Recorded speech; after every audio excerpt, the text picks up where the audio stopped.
Good afternoon, ladies and gentlemen. If you've missed my voice, congratulations. I am back. This is Seven, bringing you the S62 SHL Entry Draft.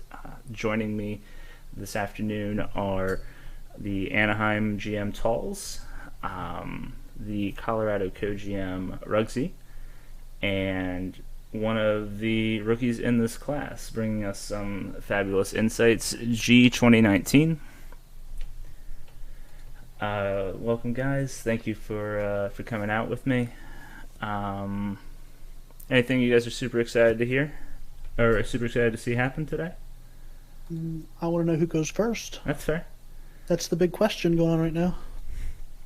Yeah, I mean, as far as the last few drafts have gone, I feel like this is the one I'm least confident in knowing what's actually going to happen. So Yeah, it's Thanks, definitely Ace. been hard to figure out what's going to happen.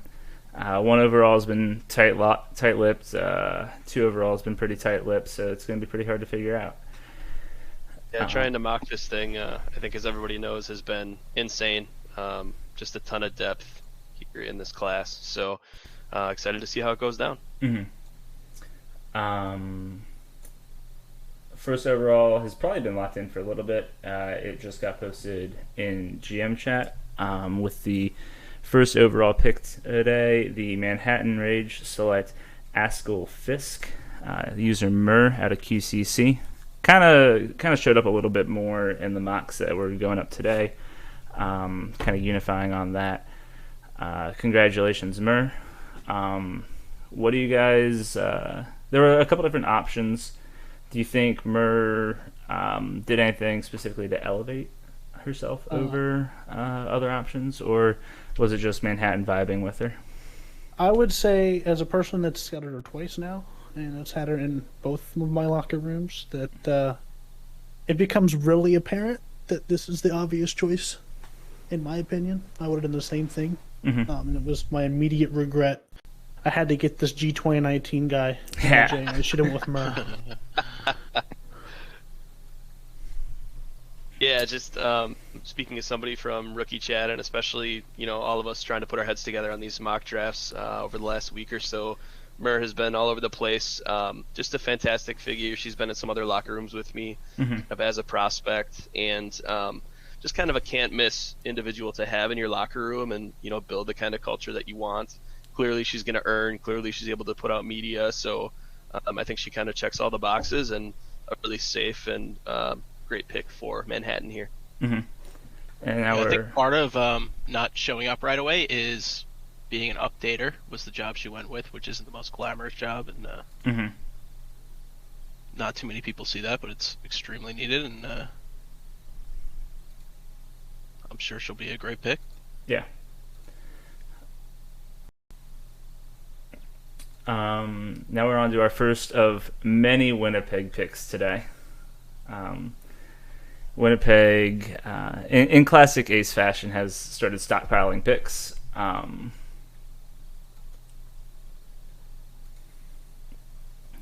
gonna solve this technical issue real quick. Ace likes to stockpile picks in draft classes that look good. Has done that in spades today. Do you think he's targeting anything specific, or just throwing a bunch of darts at guys that he likes? I think it's a little bit of both. He needs to rebuild, and he needs as much ammunition as he can physically get. Yeah. So, I mean, I know that he's probably been around a bunch of different locker rooms looking at these people. I know he's in the Anaheim one, obviously.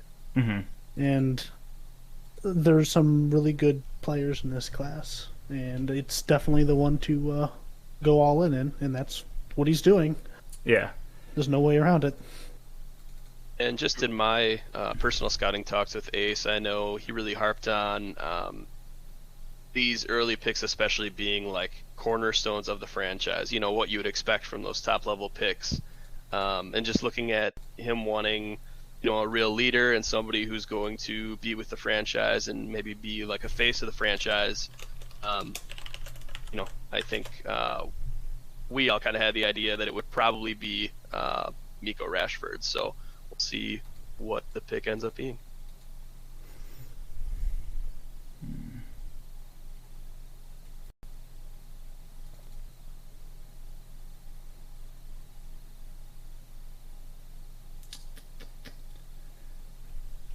Why is this not working? Getting it figured out there? Not really. Looks like the files are in the right spot, but it's not updating in OBS now. Alright, I'll use this time to shout out Jess. She may or may not have forced me and blackmailed me into giving her a shout out on stream. But yeah, go Jess. Best rookie mentor. No, the rookie mentors honestly do fantastic jobs. Yeah, if only she wasn't a JGM. Yeah.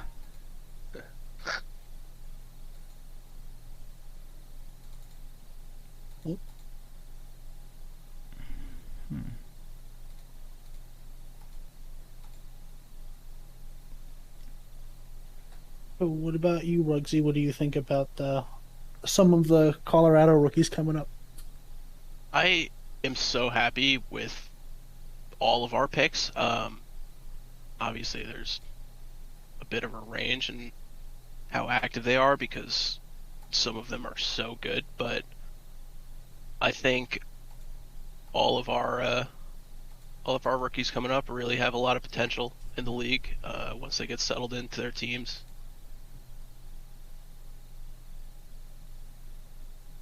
I don't really want to drop any names right away until they get picked. The draft. Yeah, I don't want to spoil anything or get anyone's hopes up. That's fair. All right. Let's see. Apologies, because the team colors might not match yet. We're trying to figure that one out. Winnipeg's second pick has been in for a hot minute, and that would be, as most people predicted, Mika Rashford. Rashford U. Okay, cool. One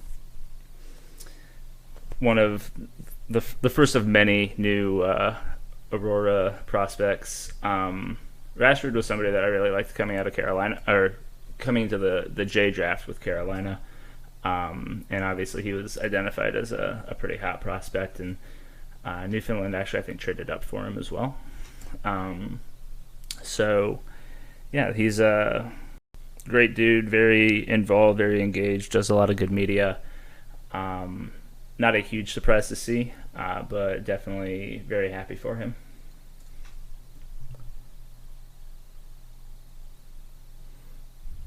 Yeah, like I said, definitely deserving of that second overall pick, and somebody who I think is really going to be a cornerstone for that franchise for seasons to come. So, great dude. We've had a lot of great talks. We really kind of hit it off here over the last couple of weeks especially, so super happy for him. Yeah, I remember that he was one of the better people to scout for the J. One of those guys that you knew was going to go high, just from the tone and the effort put forth into those scouting conversations, which for me personally is a big thing. You could just tell that they were involved and they were excited to be a part of whatever system they end up in. I think he was one of those people that once everybody was starting the mocks, you could confidently just throw him up there in the top, and you knew you weren't going to go wrong. Yeah. Seattle's third pick is in. Third overall pick is in. Another top 5 guy. And somebody that's very near and dear to most of us. Welcome to Seattle. G 2019, Scotty McHitz. Wow, what I'm sure you're terribly surprised, right? What a reach. I don't know, guys. This guy's got bust written all over him. Yeah, I mean, definitely let down Talls when he came into Anaheim. Hasn't really turned into the player that Talls was hoping for him to be.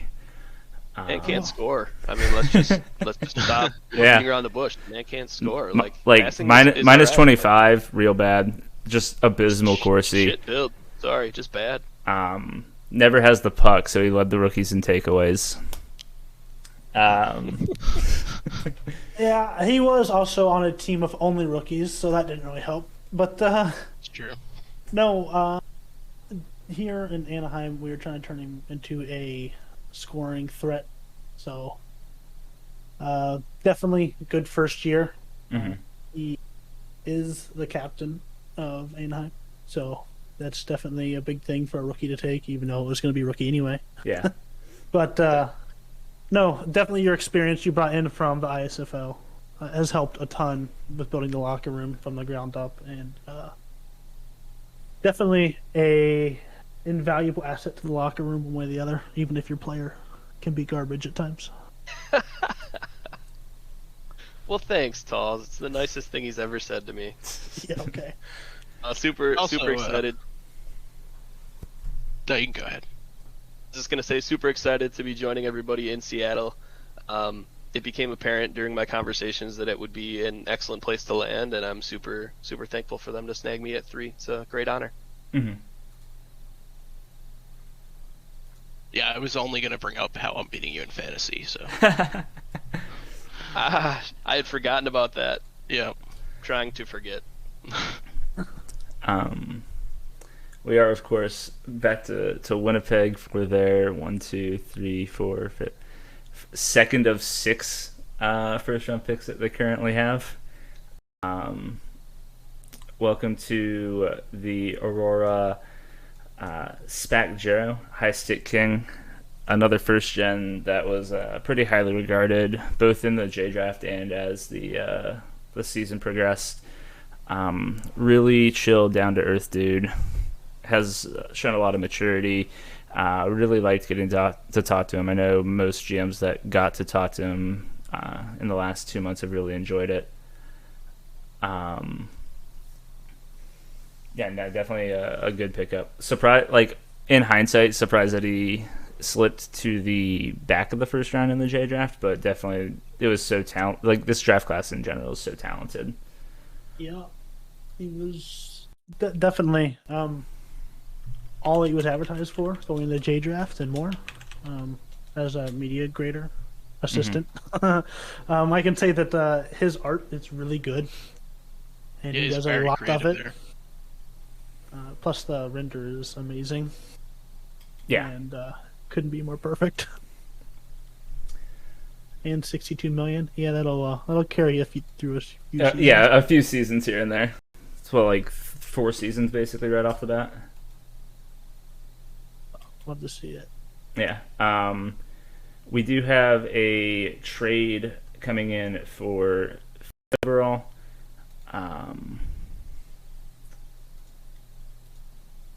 Which is not there. The trade for 5th overall is... I'm here to interrupt to say it. Yeah, go for it.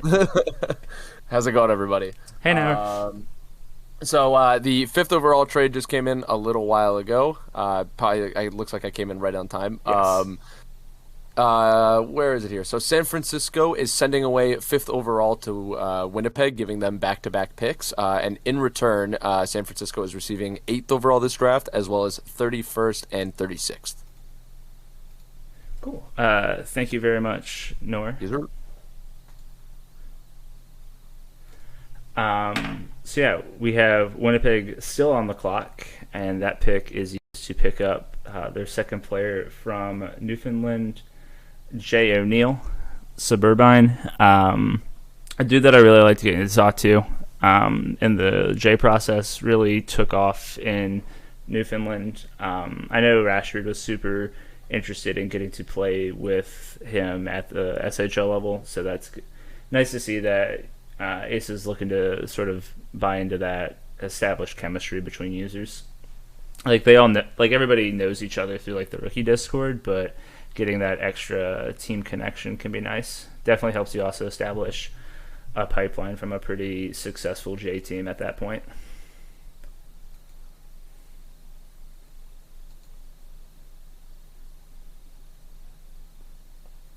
Yeah, I've talked to him briefly on Discord, but I do remember him signing up for one of the graphics competitions, maybe? Mm-hmm.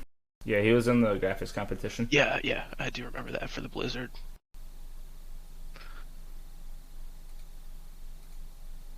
Yeah, and of course, right before mocks were due, I moved him out of this spot. So, rip.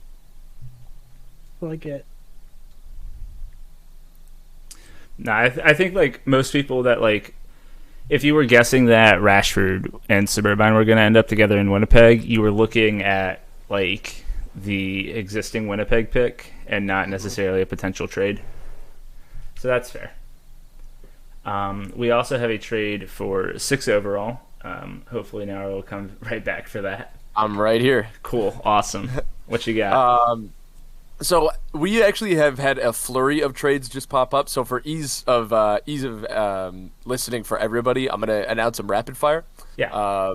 So the Buffalo is sending away 6th overall this draft, which I believe is their only pick in the first 2 rounds. They're sending it over to Montreal. Montreal is sending away their S64 first, which is number 1 protected, so it slides to S65 if it ends up being first. They also receive NOLA's S65 first and Philadelphia's S63 second. And then while I'm here, 8th overall has been traded again. So San Francisco is just receiving 8th from Winnipeg, is sending it away to Manhattan. They're packaging it together with S63 NOLA second and S64 SFP third, their own, and Greg Davies for Jack Klompus. Yeah, and that's all. Jack Klompus being Toast, the main Timber GM, had just arrived in Manhattan a couple seasons ago, but it makes sense if you consider Manhattan's hard rebuild and San Francisco's up-and-coming success. We do have the 6th pick in from Montreal as well, and that is Zane Dangle Vaxler. Colorado boy, what you got for me, Rugsy? He is one of my favorite rookies of this class. He really is willing to do everything on the website, and he's extremely active. It was one of the first things he told me is, I have way too much time for this. And he's really done a good job with it. Yeah. He's done a WJC, and he just wants to get more involved as much as he can. Definitely. He was a big miss by me in Anaheim, to tell the truth. I've got to interact with him through the San Francisco locker room as well as random game nights in the SHL gaming community. Mm-hmm. Super cool to hang out with. Very active, like you said. Great personality. I think that he'll be a perfect fit for Montreal and Infidel. Oh, definitely. Let's see. We also have the 7th overall pick as we load up that card. Vaxler has... thankfully, these GMs are trading for back-to-back picks that we don't have to worry about Mox getting as ruined. But also, welcome to Montreal, Benjamin. James Turong, longtime site user, coming out of Kelowna this time. Has a storied history on the site, massive bank, max earning. Like, could have honestly been one of those guys that you saw go 1, 2, 3. So Montreal is doing a great job here at 6 and 7, I think. Yeah, definitely. Benjamin was sitting in a lot of mocks as 1 overall for the week that it was up until like today. Mm-hmm. He scouted well for me in the J, and he also was very active in the Meta GM's chat, and that was the big impression I've got from him. Yeah. We knew he was going so high that we didn't really spend the time to even scout him because we knew he was that good. Mm-hmm. Well, at least I did personally, so definitely.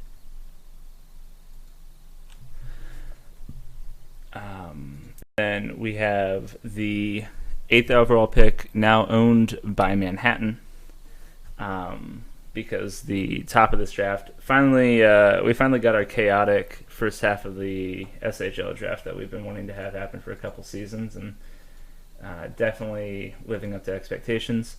Manhattan, seeing what the middle of the First round looked like had the guy that they wanted, went up to go get him. Welcome to the Rage, Paul Koivu, Breedequek out of Anchorage. The obvious reason for the move there would be to jump Atlanta, who Breed has a long history with on his last player, coming in as one of their expansion picks. So definitely makes sense why that trade happened. Definitely a good move on Manhattan's part to go get a very established, very known quantity of a player. Honestly, you can't even take that slightly lower TPE number into account with how solid of a user that that you're bringing in.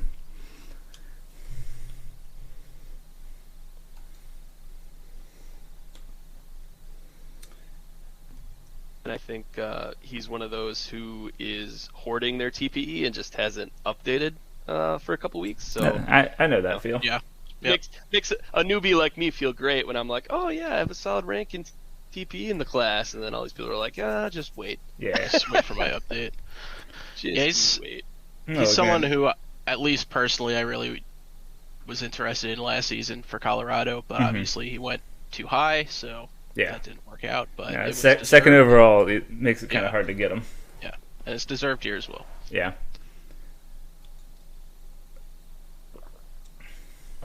Look, man, I get it, though. Updating's really hard. I have gotten in the habit of not doing it a lot. It's great. I recommend everybody not update. It's fun. I can hear the updaters screaming right now. Make them work. My ISFL updater just absolutely miserable every time he sees I have posted. Oh, no. As I mentioned, good thing it only happens once a season. Yeah. At least there's that. The Atlanta pick is in. Speaking of alternative leagues, we've got Victor Crunk coming in. User Crunk, big crossover league guy. Got one of the teams in the new basketball league starting up. Big ISFL presence. Definitely a very solid pick. There's always some concern with crossover users as far as will they have enough time to commit to another league, but Crunk seems like he's made of the same material as the guys like Sparky and Joe and Ace and guys that have succeeded in multiple leagues. The additional affiliate PTs help a ton. Dude's gonna make tons of money here too, probably. So definitely a good pick for Atlanta. Shout out to the crossover league guys. Being one of those, we gotta stick together. And special shout out to Crunk. We've had a ton of really good conversations, and they're normally scouting conversations across different leagues. And we've never connected on the same team together. But we're like, man, someday in some league, we'll connect because he's a good dude. Congrats to him. He's definitely a good dude. I honestly really entertaining story. I think Crunk is the one that sent me a scouting message in the ISFL, and I just didn't respond to it, and then because I just missed it or something, and then I think that was him that I 5, 6, 7 months later hit him up with it, trying to scout him for the J, and I was like, hey, about that. It's me again. Yeah, I think that was him. You're one of them people. Yeah. No, we talked in December 2020, and then I sent him an Uno reverse card, and and said, all right, time for me to start scouting you. Is it the Yu-Gi-Oh GIF? No, it was just a random picture of a Uno card. Yeah, that's my go-to know you. Excuse me, sir. It's a GIF. Thanks. No. Oh, no. It's a gift. Yes, without the T. It's like you are to me, Sauls. You're a gift. Okay. Oh, God. We'll see. Moving into almost into the second half of the first round, we've got is that Edmonton on the clock now? Looks like it, yeah. Yes. Okay, there it is.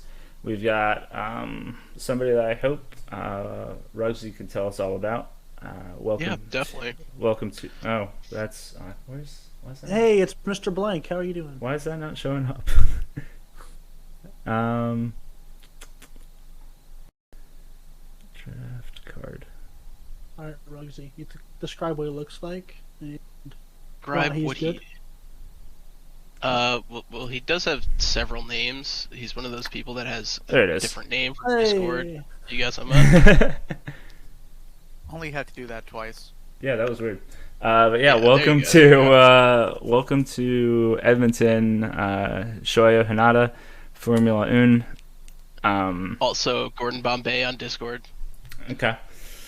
But he's right up there with Vax. I know a lot of mocks had him over Vax, but I think both of them are really right at the top. One thing I've really noticed is that he's super willing to go out of his comfort zone for this league and try and learn things that he has no clue previously about. Like, I think he was starting to learn how to code and stuff because he wanted to just pick up some new he is talents. A student of mine, I guess, in that regard, where he's asked lots of questions and honestly, that's like that's what you look for in first gen sometimes, like that intangible, just like interest. Like, it's like an interest in the league that's expressed in a really unique way of like, I'm gonna like focus on like developing some new like skill or idea related to the league, as far as like what you're creating, what you're getting involved with, or something like that, or even just like how you're getting out of your comfort zone socially. And like that is such a like critical intangible thing for anybody to show as they come into the league. So it's when you identify that, it's like becomes a really valuable thing to pick up and develop, because it can pay off huge down the road.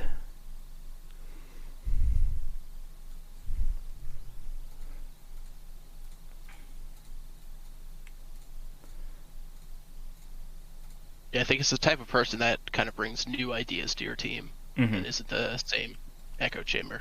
Yeah. No, that's honestly a huge thing, especially because you want to bring in first gen energy, because like that's how like you almost kind of keep your locker room from getting stale. But like having them come in with like radical, like fresh concepts and ideas is a super valuable thing. Our next Winnipeg pick is in, and we talked a little bit before about Ace potentially trying to develop new pipelines for the team that he's taking over.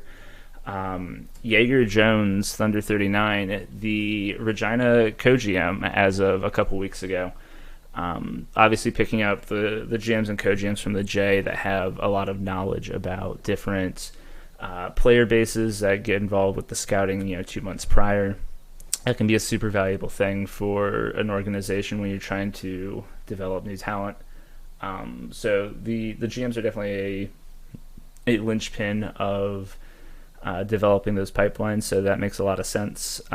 Thunder's overall a super engaged person.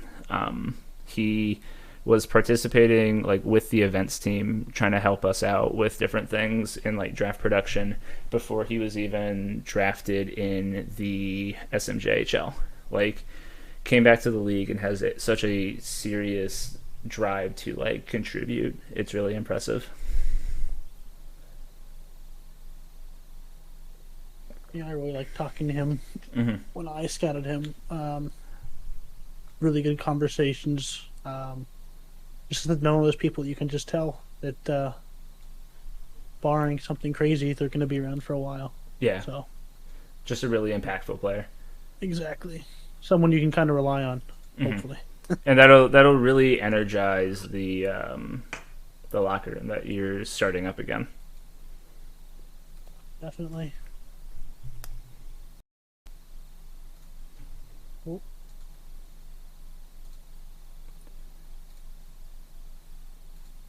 So we fixed that to say Winnipeg.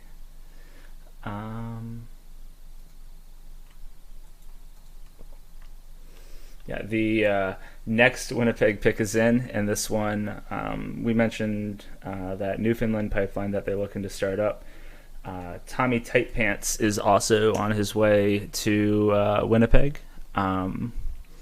What do you guys remember in your talks with Tommy leading up to the SMJHL draft? I don't know if I talked to Tommy personally, but I remember seeing him everywhere. I don't know. Maybe it's just because I remember the name Tommy Tightpants. Yeah. But If I remember correctly, he was a DFA, and he came into the prospect pool late because of that. No, he was a first round pick, I thought. Well, yeah, but he played as a free agent. Oh yeah, After the trade DFA, deadline. not UDFA, DFA. Yeah, he played in Yeah. Detroit for the end of the season Yeah. there in the first round of the playoffs. Okay. I talked to him way late in the process because they didn't put their prospects in the Oh yeah. board there. But no, he seemed. It definitely, you could tell that he gained some valuable experience in Detroit, and obviously he's building on that at 317 TPE and enough to already pay for next season. Yeah. right. Like he's good to go. And you're putting him with like a couple guys that he already knows from Newfoundland as well. So like you're bringing a lot of that that like shared locker room camaraderie. So like you're gonna get like more easily have like discussions and social events and social settings in your SHL locker room from your prospects that you might not normally get, because like normally you have like prospects coming in not really knowing anybody and might be a little reluctant to talk. So bringing them all in from the same J locker room definitely can facilitate more of that. Yeah, it's an easy icebreaker. As we bounce over to Calgary for one of the few teams that hasn't traded their first round pick. What can you tell me, Talls, about your boy? Yeah, why is that not loading? I'm There it waiting is. for it to go live. Your boy, Eddie There we Krella go. Mook. I mean, you obviously Oh. have experience with them. I have a ton of experience with them. Stand-up No, dude I- overall. So I did not. Well, first off, the first thing I learned about Mook is he's a terrible scout. And when you scout him, he's not very good, but that's on purpose, Yeah. supposedly. I would have never picked him in the draft Okay. if another prospect, Rice Bowl, didn't say just take Mook. Yeah. He'll be good. So, okay, if that's what you want me to do. And that was probably up there with one of the best decisions I made. He is super knowledgeable in FHM. Yeah. He has the instincts from whenever he was running the show all those seasons ago. He is back in the league this time trying to take a smaller role so it doesn't get quite as overextended as he did the first time. Yeah. So he's trying to take everything slow. He's obviously performing. He's been helping the rookies a lot with their builds and just general knowledge transfer. Definitely, I made him one of the coaches for Anaheim, and he's also an assistant or an alternate captain. So definitely leadership's there. Mook was actually a big part of my transition into, or not my transition into the SHL and like my overall assimilation into the site and the league. He was there was some crossover briefly because his last player was in Carolina at the same time that I got drafted there, and then he watched me for the first season, convinced Wasty to trade up and take me in the first round of my draft. And has like a ton of FHM knowledge, a super professional, upstanding person. Obviously, like, yeah, left the site at one point, but like, there's such a like deep connection and like interest in contributing to the community and to the league. Like Mook's like a long time like user and just wants to be around and be involved to some extent. Definitely makes sense given like the history in the league and in the site, why he would be pretty high on Calgary's list. They have a lot of longtime users, a lot of respected users. Him and ACAP, who's now like the top guy in Calgary, not top like GM wise or anything, but top player in Calgary. Go way back to like the early season 50 era of like Carolina, winning some cups then. And also, the graphic is incorrect. He's going to Calgary and not Winnipeg, so I apologize for that. Pasted it. I don't know why. Close enough. No, everybody else is going to Winnipeg, but The colors are right. Yeah. Just I'll do a quick shout out. Just agree with what everybody has said, but Mook is one of my favorite users in this league, and kind of like Talls has said, has just been fantastic, super active, and a guy who knows a ton about the league and about the sim, but isn't arrogant about it. Is still just like a really friendly person. So I know we vibe really well together, and I think he's going to do awesome in Calgary. For sure. And then for Winnipeg's 6th pick, back at it again. See, they have that. Is it 7 total picks now, or did they trade for 8 total? I think it's just 7 total picks. But that will be Christian Kinsinger, Symmetric, another longtime user of the site. The consensus coolest player in the draft class on performance. Was a honestly very impactful player for Kelowna in what was basically a rebuilding season for them. Very valuable user, very knowledgeable. A good veteran presence to have around a bunch of the rookies, and like a bunch of the rookies are already familiar with him. So I like this a lot, actually. Also tied for top TPE, at least at the moment. Oh, did he get updated? I think they're. Yeah, I might have grabbed it. 35. Yeah, I might have grabbed some stats about TPE right as the updates were starting. Right, fair enough. Like max earning, veteran presence, has an established history of success with players, which is definitely something that you're looking for. You have a lot of picks, and like this one being like a pretty surefire thing lets you take a lot more. Lets you take a lot more shots on a lot of these first gens for sure. I think this mix of established users and new users with high potential is going to work out really well for Ace, just because it's not like the like a typical full rebuild with a bunch of new users and a lot of risk involved. And obviously they'll have that veteran presence in your locker room and some of that leadership right off the bat. So yeah. Needless to say, given the number of picks they've had, but they're knocking it out of the park here. Let's see.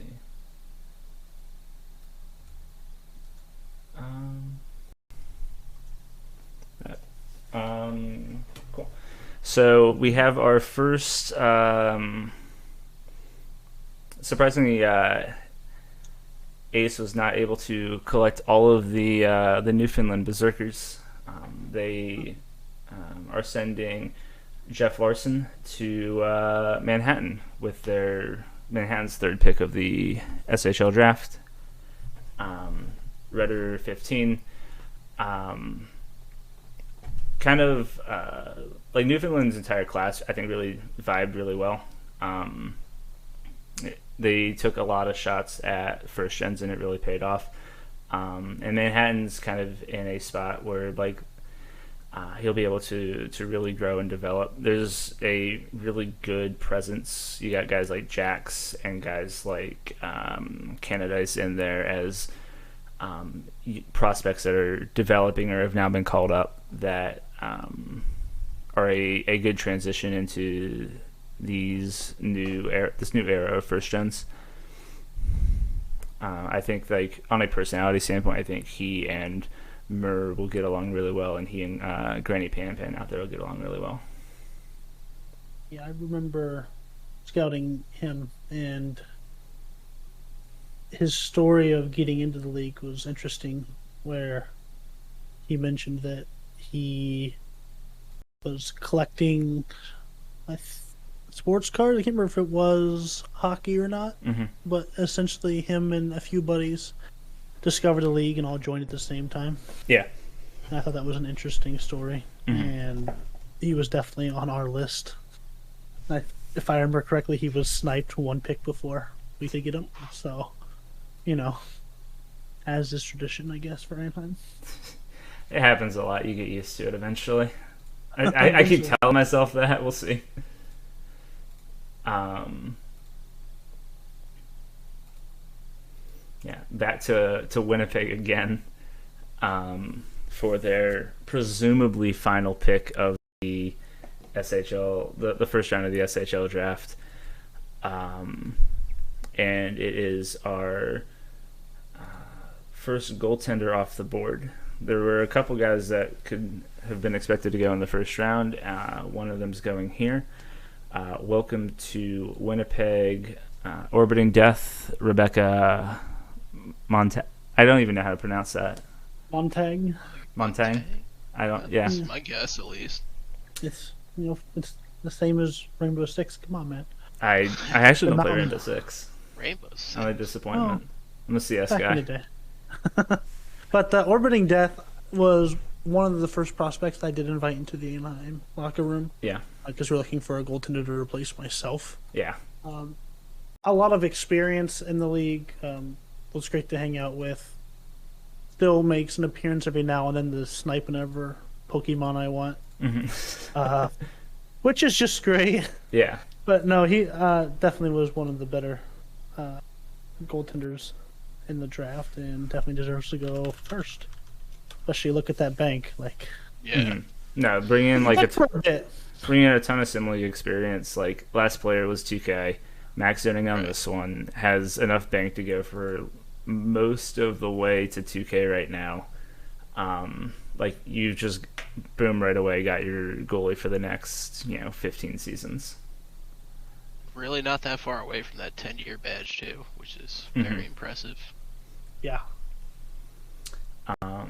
As we go to pick 17, though, we have another trade. Hopefully Nauer is in here for this. Yeah, he is. I'm always here.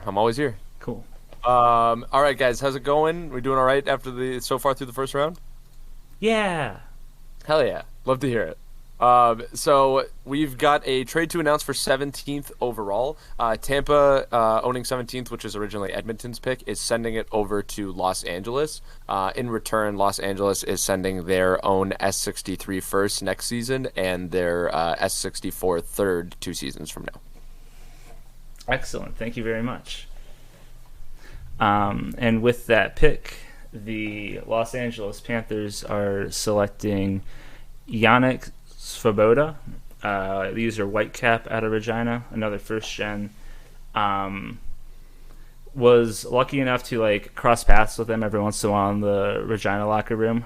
But definitely somebody that I was honestly watching conversations on seeing them fall through the first round. It was somebody that I knew that Fuzz and TDC would have their eye on, so it's nice to see us make a move back up into the first round to get somebody that we identified as a talent.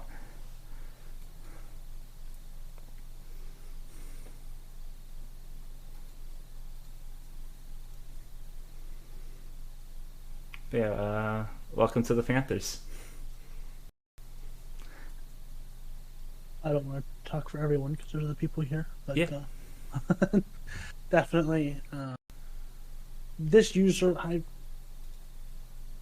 did not talk to too much. I can't remember if this was one of the ones that just didn't get back, but obviously just from the numbers, the activity is there. I can't speak to the locker room presence, but it looks like you're going to have a safe bet there in for sure LA, and hopefully it works out. No, it's obviously LAP's done a lot of trades in the last couple of days, but it's nice to see that we're both able to plan a little bit for the future and also return to that sort of competitive window that we had slip out of our hands recently. Maybe. Potentially. Montreal back on the clock, though. Are you guys surprised? Obviously, like with the depth of this class being so good, are you surprised with how many trades have happened, or does it make a lot of sense? Like, obviously, there's a mindset of why would you make all these trades sacrificing future value to just move up when you could get somebody good at your current pick versus like, yeah, I know you want to move into this draft because it's super talented, or like move up in this draft to get like your guy specifically. Where do you guys stand on that? I mean, I can speak a little bit for San Francisco, at least, for being in the war room, and I know that there were a lot of people that we really, really wanted with the 5th overall pick, but when the opportunity to get Toast popped up, we knew we wanted to do anything we could to get him. Yeah. On top of the fact that our prospect pool seems to be needing some help, so we just need more picks in general. Yeah. And so we tried to address both of those issues at the same time by shoring up the roster a little bit, and we know we're going to get some good talent in the second round. Yeah. I get that for sure. I think part of that with it being a Reddit draft is people have kind of different values on that Reddit draft pick. To some people, it's like, oh, there's such good people, we need to get up. And then people are also saying there's so many good people, we can go down. So I feel like that is definitely a big part of making a ton of trades in that round. For sure. I think just the connections that some teams make with certain prospects. If your team really connects to the prospect and you feel like they're a good fit for your organization and they want to be there and you want them to be there, I'm a big proponent of, go get them if that's who you want, regardless of how that might look on paper. Because if that does work out, then all is well. So, for sure. Our Montreal pick is in at 18th overall. It's our one of the most dynamic first gens to come into this draft class. It is Brickwall 35. Easily one of the funnier dudes that I've interacted with in the class. We mentioned it on Hockey Talk Tonight this week. Just like the energy and like life that he brings to like discords that he's a part of is immensely valuable. Obviously, like not every team has a need for a goalie, so that kind of limits it. Montreal does though. I think it's a great fit here. He's going to bring a lot of energy to the team. He's going to have a spot where he can, in a couple seasons, immediately contribute and be the guy for them. Big fan of this pick overall. Oh, definitely. I think personality-wise, best goalie. Yeah, I think he falls victim to being too good to be a goalie, where you don't really get drafted where you deserve. But if you find a user who's willing to be okay with that, then that makes him kind of even better. And I'm sure he will be an amazing goalie for seasons to come. Yeah, no, I definitely could have seen Brick being like a top 5, top 7 player if he was a skater. All the way, we've all been there, man. Yeah. At least I have. So. Yeah. What was your? Obviously, you just went through this process a little bit ago. What was your experience as a highly touted but goalie prospect during your draft process? I mean, I knew how this would work. I mean, it's pretty obvious. Yeah. Some people say, but I didn't really care. I say I was miffed, but it didn't matter. I wanted to go to San Francisco where I got picked anyway. Even if they traded down and still got me. Yeah. So, okay, great, thanks, but it worked out anyway. So, I mean, honestly, does it really matter where you get picked anyway? No. Yeah. As long as you like the locker room you end up in. Yeah, I mean, the later you get picked, the more players that your team was able to pick ahead of you. Yep. It's all just better for the team, right? Yeah. Our next to last pick in the first round is in. Texas has selected from Detroit Dirty Boots, Cap and Cooper. another first gen, very cool player, as G Cool has decreed. Did any of you guys get to directly talk to Coop during the J process? I did a lot. Yeah? He was great. I left him in there for some reason in my mind with Thunder. He just reminds me a lot of our interactions were similar, and yeah, they're both like slam dunks in my opinion. Yeah, I really liked. It was just an entertaining conversation that seemed like wherever he would land, he would definitely provide some activity and a little bit of entertainment in the locker room. So. He is the second coolest player, so... I mean, yeah. No, he lived up to the performance represented what he was in the locker room, I guess. Yeah.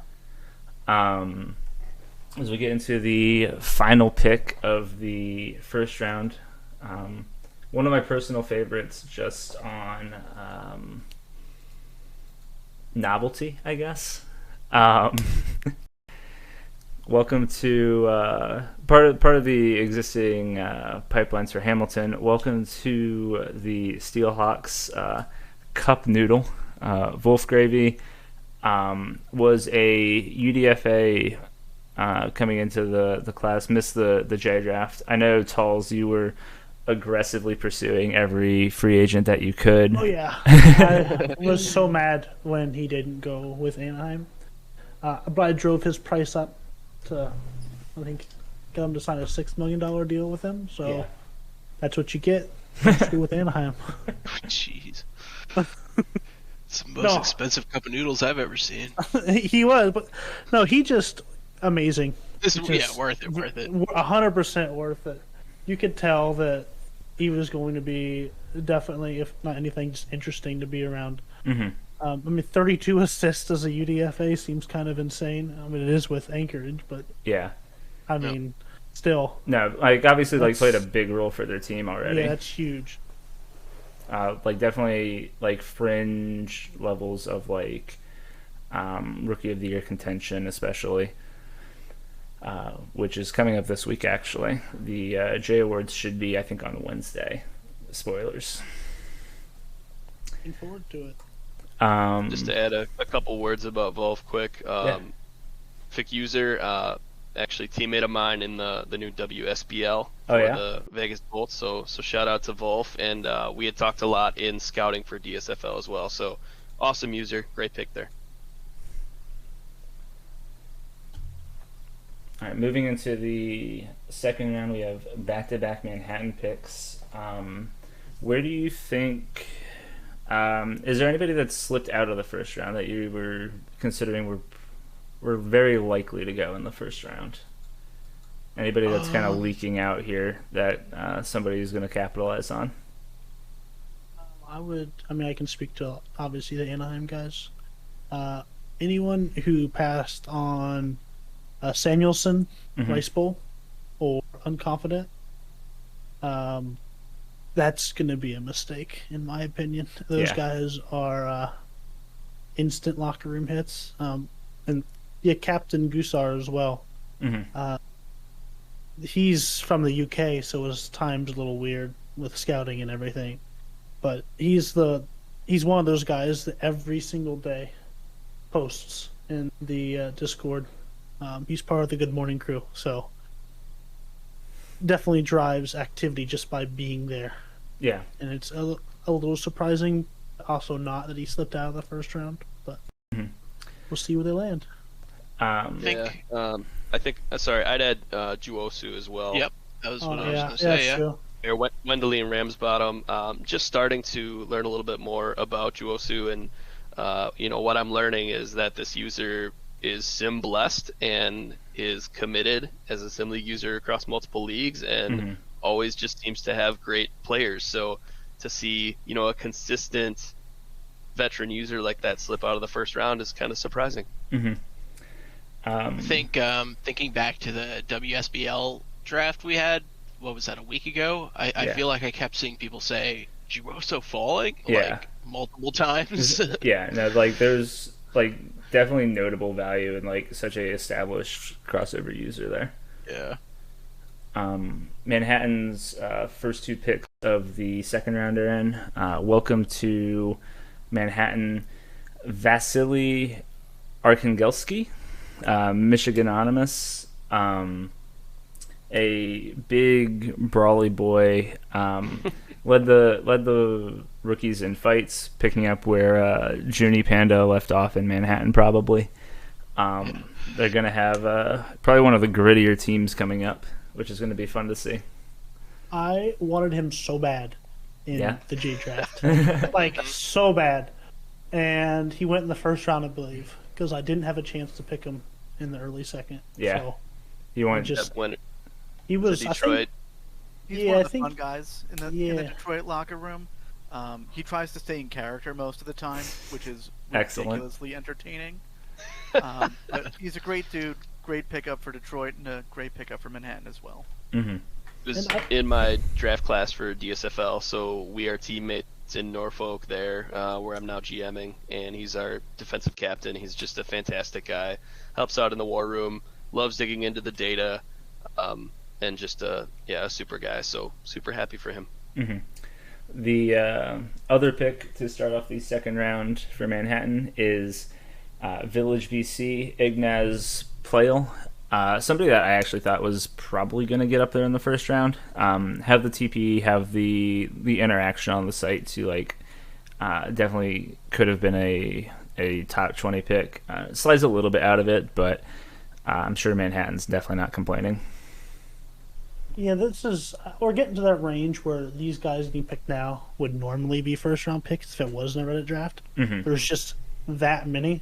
Yeah, which is where you start seeing why the Reddit picks are actually that valued. Exactly. Second round picks might have first round talent in them. Third round picks have second round talent. It just kind of all compounds, and you start finding later and later. People that shouldn't be there still are, just by the nature of the depth of the class. Yeah, to me, Village BC is a very responsible user. Mm-hmm. He might not have an extra flair, but you can depend on him. I think he'll be around for the long term. Mm-hmm. He's a good DD, is what I'm hearing. He'll be there for you when you need him most. There you go. We're finally to Seattle's second pick, and we finally get to announce a teammate for G2019, and that would be somebody that we were actually just talking about, Wendeline Ramsbottom, Juosu, teaming up with Tig and Reed, and now 2019. Obviously, you guys have a fair amount of crossover users. You've got Blassoon is a crossover user. I'm trying to think of the other ones. There was somebody else that immediately came to mind. Numbers is there right now. You've got a lot of multi-league users and a lot of multi-league talent.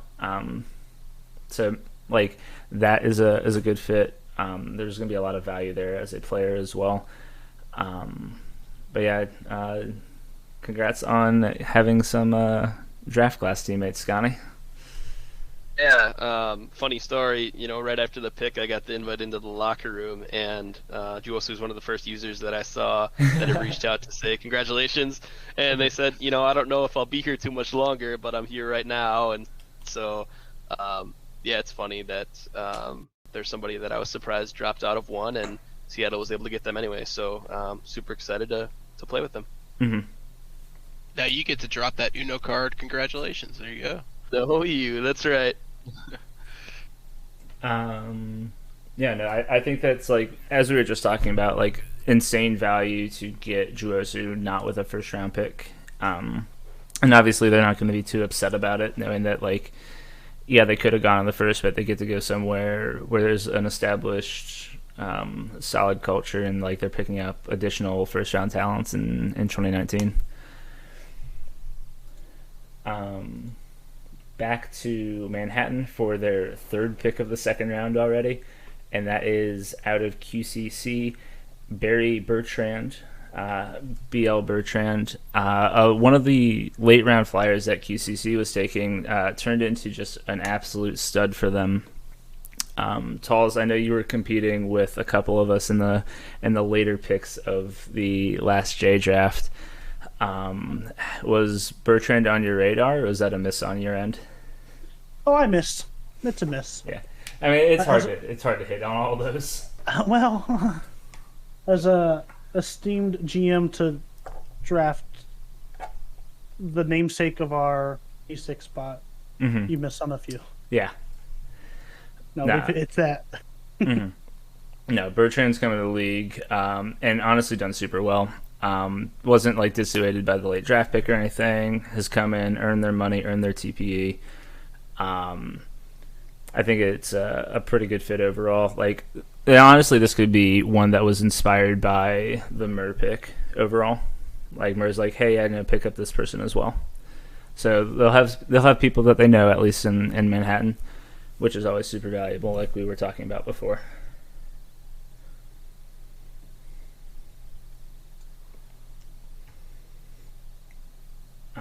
And thankfully now Manhattan doesn't pick for like 10 more picks. That does let us get to the first pick for the New England Wolfpack of the SHL draft. And that is struggling to load. Dropbox. There it is. Anselm's Crastons. Jackalewis 229. Tulls, what do you got for me? This is an interesting one. Yeah?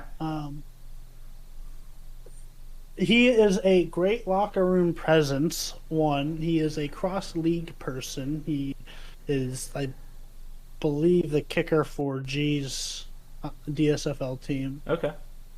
He was in the running for co-GM. I promoted him to coach to get the experience he didn't have.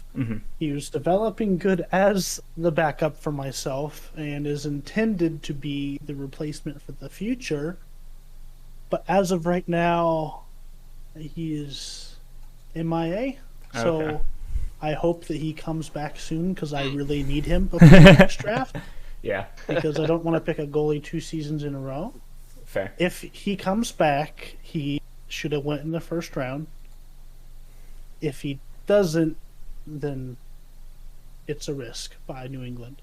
For sure. I personally love the person. I wish nothing but the best for him. I just hope that he comes back to this and he's going to be a great addition to the Wolfpack. Cool. No, definitely fingers crossed in every sense of that. Yeah. No one's more scared than me, so. Fair. On to Minnesota for their first pick after they traded out of the first round recently. And that will be one of many Regina Elk to come off the board recently. Theo Berglund, Shanep, Shane P. Not entirely sure on the pronunciation there. Was definitely an integral part of Regina's not success, but their ability to like stay competitive on the standing sheet and on a game-to-game basis this season. Definitely crushed it on the earning. Like anytime you're getting 300 TPE in the early second round, you're going to be super pumped. Has done good earning. Definitely a massive leap over their initial draft position in the J. Somebody that I think is honestly going to do really well for Minnesota. Like for where they're at, to be able to like make a pick in the second round that has that much upside is a really good pick, honestly. I think it's just because I'm not biased or anything, but this is like the best draft class ever. So we'll just, okay, definitely not biased. There's That's tough. Depth everywhere, Seven. No on bias. Just yeah, I guess time will tell, won't it? Awfully full of yourself right now, aren't you? Oh, it's got nothing to do with me. I already called myself as a bust. It's just that everybody else is going to pick up the slack. Okay. I'm going to come back to you on this one, but I don't want to rant during the draft stream, so save it for later. Instead of ranting about him, how about you tell me more about the Chicago pick? You were talking a little bit earlier. Captain Gosar, Stephen Gill to Chicago. Another mid-round guy that hit up above 300 TP for the draft. How have they been in the locker room and on the site so far? Nope, he's been great. Said he's a UK guy, so his hours are a little skewed from everybody else. But he's been very active. He is an avid triathlon athlete. Okay.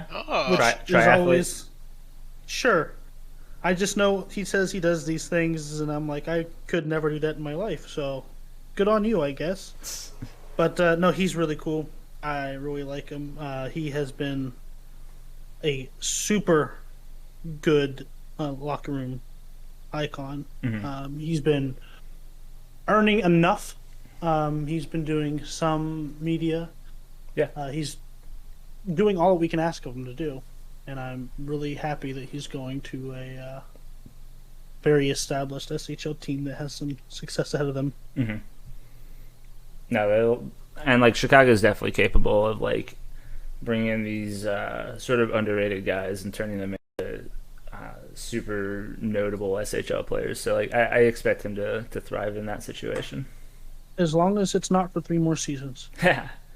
Yeah, that's always the hope, right? That's the big one. Honestly, like I've kind of like it still sucks, but like at this point, I don't expect to have any of my players for longer than 3 seasons. It makes it a lot more stomachable when they're around for the 4th. Yep.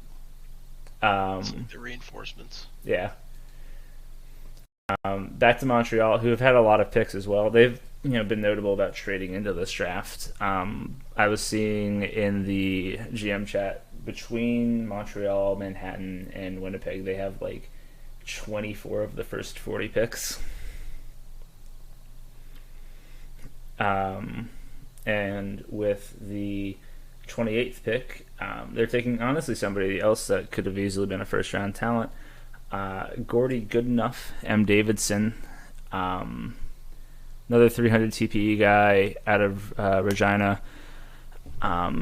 Definitely a great locker room presence. Probably like has interviewed really well in the past. Right. Was one of the biggest climbers between J Draft and SHL Draft, which you always got to respect.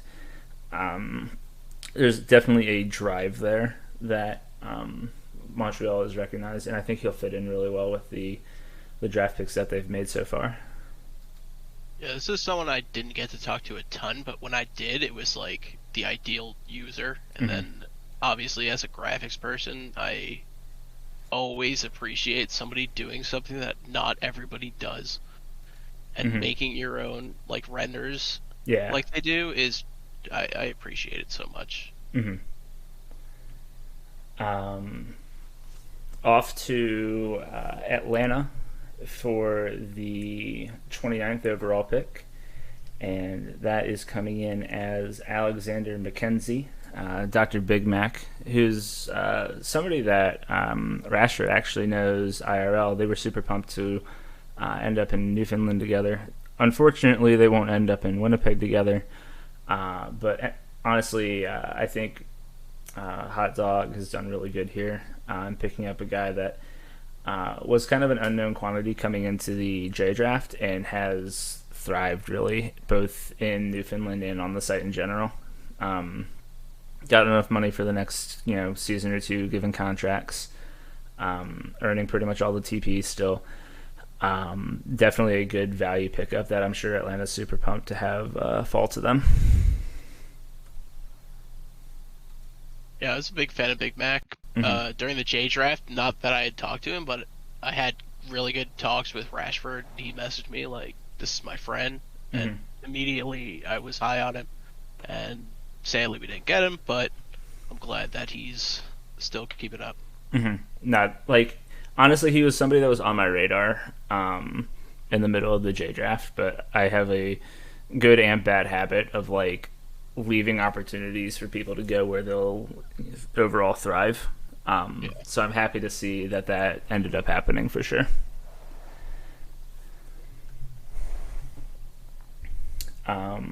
Off to Philadelphia for what I think is their first pick of the draft, right? Because they traded out.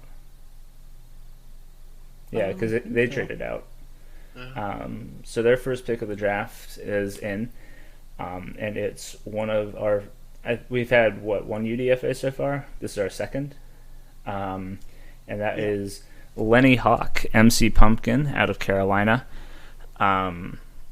Came in as one of the last UDFAs of the season, and obviously there was big competition for the UDFAs, and we were all fighting over him at one point. Well, yeah. The only reason you got him is because he forgot to reply to my message. Okay, that's the only reason. That's what he's like. No, after he agreed to you, he's told me, it's like, oh, I didn't even see your message. It's already accepted. I'm like, no, I could have easily outbidded Carolina. But... Look, man, sometimes it's not all about the money, though. Lenny's coming in. Honestly, has had a huge impact in the locker room. Has brought a lot of energy. Immediately became really good friends with some of the guys like Jimmy and Granny and Toxic. They all kind of vibe really well together, and that's fun to see. All the defensemen kind of sticking together. But he's been hilarious. He's loved the character aspect of it. Played up his guy as being from Jacksonville and being a little bit of backwater, and it was really fun to see him get super engaged in that. Was he RPing like Moon's Lenny Hawk? I think so, yeah. Hell yeah, brother. I figured it was, but I mean, you never know. Yeah. Also, quick shout out to Mio. He told me to say that, so congratulations. But no, I definitely like Carolina in general has a habit of picking up UDFA defensemen and shipping them off in the second round to a team. So glad to see that trend continue. And I think that his TP is not the highest, but you're getting a high character guy, somebody will be specifically good in the locker room. I know a good portion of the Philly locker room, and he'll fit in really well there. Oh no, he'll catch up in no time if he's got that character and that want to be there. Mm-hmm. The performance and earning will come. Yeah. Off to San Francisco for a pick that I really like from them. I was super mad that I wasn't able to make this pick in the J draft because you happened to get there ahead of me, and that is Borge Samuelson, Rice Bowl 22. Just massive character guy for the locker room. One of my favorite people that I got to talk to in the J draft process. And you mentioned it being somebody that you're surprised slipped and would be a huge steal for a team. Obviously, there's that your connection with San Francisco that makes a lot of sense. Oh yeah. How pumped are you that you're able to make this pick? Oh, it's great. He has been minus him forgetting to do things every now and then on accident. Yeah, which is always great. But he's funny. He's definitely high characters. He was one of Mook's really old friends. Mm-hmm. He is doing a quarterbacking defenseman, so I believe he led our team in scoring as a defenseman. That's insane, honestly. As active, because we had some inactive high-level TPE guys, but yeah, no, 100%. He pairs really well, especially with these other playmakers and screeners that we have as that sharpshooter from the blue line. But no, 100%. I'm excited to have him in San Francisco. Mm-hmm. I hope he makes it to 2K. Great for us. Yeah. Go ahead. Oh, I thought somebody was going to say something. Oh no, I was just laughing. Okay. I was just saying he's a reach. I just got to give him a hard time. No, Rest Bull's great. He's a steal there. Mm-hmm. I just trust Talls, honestly. That's your first mistake. Back to Montreal for more picks. Oops. So wait for that to come in. And it is the second Kraken off the board, and that is Marek Skoda off and his brother Shiny being massive SHL personalities, have done a lot for the community aspect of the league, being big elements of getting the gaming servers up together and everything like that. Huge locker room presence as far as like getting people together to like do things on a social aspect. He's been an absolute blessing to have in the locker room. I don't doubt it. I've dealt with him a lot in that gaming server. And then dealt with him a lot? Well, interacted with him, sure. Yeah. Not dealt with him. Or were they brothers? I didn't. Yes, they are. They are IRL brothers. That does make sense, then. Yeah, they're big in like board games and such, and that was what we talked about during both of our scouting conversations. Yeah, no, like his love of board games with like ACAP and Fuzz has been really fun to see. Montreal also is not done and followed that pickup with Shiny, as we just talked about, Malik Skoda. The brothers separated briefly in the J draft, will eventually end up together in Montreal, which is just fun to see, like, because that'll also like contribute to them sort of staying invested and getting and like remaining super energized. And they're coming up with this like big Montreal class, so you get into really high character guys with a bunch of up and coming prospects. It really shapes up well for Montreal's future. There's so much potential for like media and graphics. It makes it so easy to get involved, really, when things like that work out. No, I think like honestly, these picks could have been made like at 21 and 22 by Manhattan. It would have made a lot of sense there too. So I'm sure Montreal is pumped that they're able to make those picks where they could fall to them.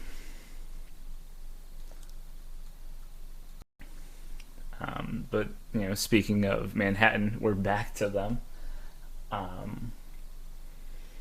For my crossover league guys in here, as well as Rugsy in here, what can you tell me about their first of two picks at 34? Phillies fan 96, Vin Bangza Whammy. Yeah, I mean, to me, Phillies is just one of those, once again, super reliable users who might not be like casually on Discord all the time, but he pops in on his own accord, obviously. But he's there when you need him. He's on top of his updates. He knows what he's doing. He enjoys Sim League, so you really can't ask for a better person at this position.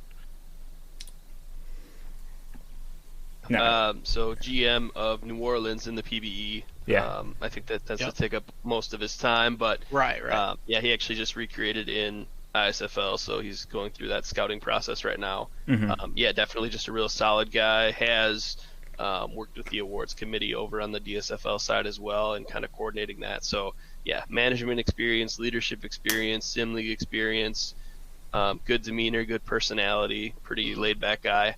Really a nice grab here. I definitely agree with everything said. Like, bringing somebody with like leadership experience from another league to pool with a large group of first gens is always super valuable. Which like we saw Ace do with Symmetric and Orbiting Death. You've got Manhattan bringing in guys like Breed and guys like Phillies. I think that it's a really sensible route to go and a very effective route.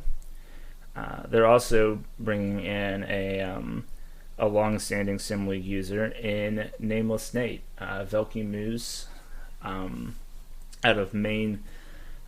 Somebody that I know Trips specifically in just our random conversations spoke incredibly high of. Definitely was a steal for Maine at 59, and has done well in his return to the SHL, or I don't know if he was actually in the SHL before. Done well in getting involved with the SHL, I'll say. Yeah, he joined in 2018. Okay. I couldn't remember if he had a past player or not, or just that he was around Sim Leagues for a while.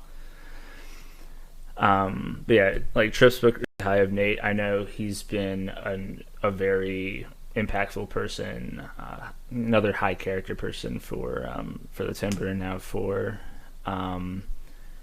Manhattan. And honestly, like I could have seen this being a pick that was almost driven a little bit by Toast, awkwardly enough.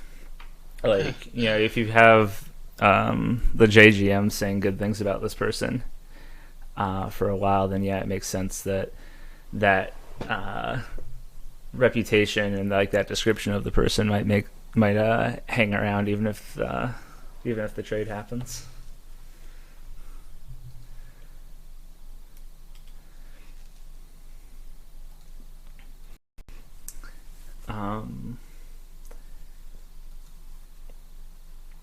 And honestly, like, if you consider that Toast is now in San Francisco now on the clock, it was probably, hey, we pick him here instead of down at 42 because like we don't know if he'll really be there at that point. So I like Manhattan specifically making that decision there. Right. In the meantime, San Francisco is picking our third UDA off the board, I think, and that is Ezra Wong, the user Wongy, long-standing SHL presence, has had multiple good players, was recently with Calgary, fell behind and recreated. If you get him engaged and like earning well, he'll be really good for both Great Falls and for San Francisco, I think. Like, going to do. He's not actually a goalie, is he? Because that card might be wrong. He's not a goalie. He's got 2 goals and 22 assists as a goalie. He's pretty good. Yeah. Not actually a goalie, Ezra Wong. Sorry about that. But yeah, like there's the ceiling for this pick is so incredibly high. Like for a second round pick, I really like it. Yeah, it's really good timing for somebody who's so experienced. Mm-hmm. Obviously, SFP has a lot of new interested users like me and Talls. Mm-hmm. So grabbing somebody who's been around forever is and honestly, like it goes both ways because the young energized guys can help sort of spur that energy in the returning guys that are kind of ho hum about the leagues and like getting back into it. That can really spur a ton of interest. Los Angeles on the clock at 37. Honestly, not a big surprise with this pick. When you consider everything that LAP can get up to sometimes, the big Carolina pipeline is there and continues to hold true with picking up Kachow and Toxic. Not a big media guy, but a huge locker room presence. I think he started to sort of drift towards like getting involved in podcasts with Granny and Jimmy and Roddy, but like hits all the TPE, has been phenomenal, gotten along really well with guys like Luma that we brought in this season. So getting to continue to surround them with a bunch of guys that we know he'll get along with is a very safe pick for us. Has definitely lived up to the expectations of being a first round pick in the J, even as a first gen. And honestly, has been a little busy IRL in the last week or two. Probably slipped a little bit due to that as far as scouting is concerned. But to pick up first round talent, 300 TPE earner at the end of the second is huge for us. Sorry to interrupt here. Yeah. This was a trade that happened right at the start of the draft that I was waiting to announce until we got to this pick. You guys already announced the pick, but which is no big deal. For those watching, The reason that Los Angeles has that 37th overall pick is Texas sent it to them, and in return, Los Angeles sent away Baltimore's S65 second. Okay. That's all. Okay. I actually entirely missed that too. So thank you, Nor. I was like, wait, I don't remember having this pick, but I'm not going to ask questions at this point. Just read the teleprompter. Yeah. No, I mean, basically. I kind of get off Discord after doing this and check through all my different servers and channels and everything, and like so much has happened because it's draft day. Like I have to like catch back up on like everything that happened over like the 2 or 3 hours that we're doing this. Our next pick is in though. Who owns this pick? This is Texas. Okay. Oh yeah, because Texas had the 3 picks and now they just have the 2 picks. With the first of those 2, the Texas Renegades are picking up Kentaro Kikuchi Yagoyi out of Regina. Another one of their mid-draft guys that they hit on. A testament to both like that locker room and that their scouting process coming into that first season. Unrelated, I love the color combination of the black, white, yellow, and purple, but up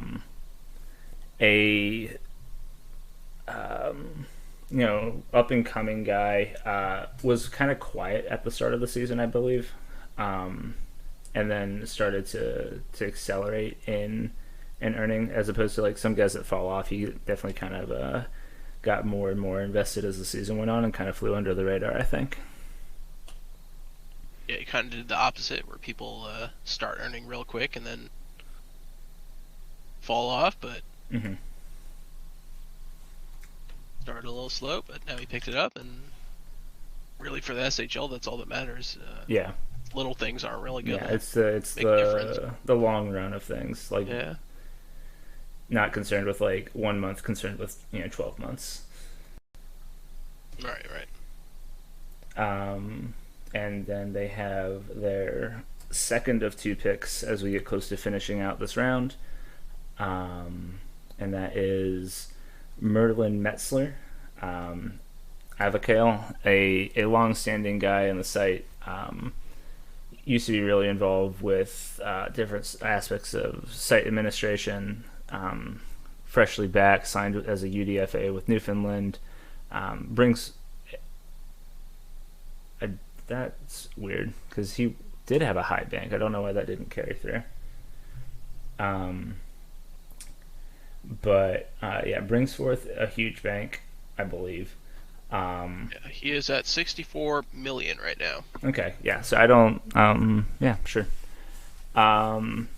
Avocale, definitely long-standing guy. Like, good for Texas in getting somebody that will. I was talking on Hockey Talk about teams that needed to do well, like specifically needed to do well in this draft, and I highlighted Texas with this run of 3 picks that they had. Yeah. Where it would be very valuable for them if they hit on them and do well with those picks. That it does a lot for like maintaining their success and maintaining their window down the road. Right. Which like isn't like integral. They can get back to that point pretty quickly, but those picks were kind of critical as far as maintaining that dominance in the Western Conference, and that I think they're doing that with both of those picks. Yeah, I mean, really, the better you draft, the more stress it takes off you in the long term. So this is a no stress pick, in my opinion. Yeah. Someone who's been around for a real long time. It's not hard to buy training, so yeah, he's got the money to do it. There you go. Our last pick of the second round is in, and it is Toronto's first pick of the cluster era, and that would be Lonely Stagan, Risky Potato. Another almost 300 TPE guy, should be 300 TPE by the end of the weekend, which again speaks to the just massive depth of talent in this class. One of a couple Nevada picks this class. Somebody that I heard good things about, not specifically scout them, but my scouts reported back good things. Tulls or Ruggs, did you have a chance to? I don't believe so, honestly. I think we might have missed this person, which is sad because they do look like a very good user. Mm-hmm. No, it was honestly the class was so deep that it was actually impossible for an individual to talk to everybody, especially coming into the situation that you were coming into. Yeah, doing it by myself was fun for the most part. Mm-hmm. There's only 150 people, it felt like. Yeah. Realistically 100, but yeah, it was fun. But no, he looks good. He didn't go to Toronto for nothing, so hopefully they can make the best out of him. On to the third round. Honestly, moving at a pretty good pace, all things considered, with all the trades. That doesn't fit. Incredible. We have a pretty historic user falling down to the third round, which is a bit of a surprise, and that is Frederico von Stichtenberg, user Durden, was slipped out of the first round to Great Falls in the J draft. Immense sim league talent, somewhat shaky on the locker room presence, but when he's around, he's an absolute stud. He was in Carolina at one point on his last player, which came after Jack Durden, but has a Hall of Fame player, is like a super experienced guy, loves to have an impact on the stat sheet, which you definitely should have on an expansion team and on a rebuilding Winnipeg team. So I think he's ending up in a situation that we'll be able to make him personally happy, and where he'll be able to, in turn, have a positive effect on that team in that locker room. Yeah, and at least currently he is tied for 4th TPE for the whole class. So when you're able to make that grab, draft, it's a massive, massive reward you can get there. It's a definite fall in the draft, a definite steal. Could have easily gone to most of those teams in the second round. Could have honestly gone at the end of the first, even after considering the inconsistencies in players. The upside is still massive on a guy like Durden. Right.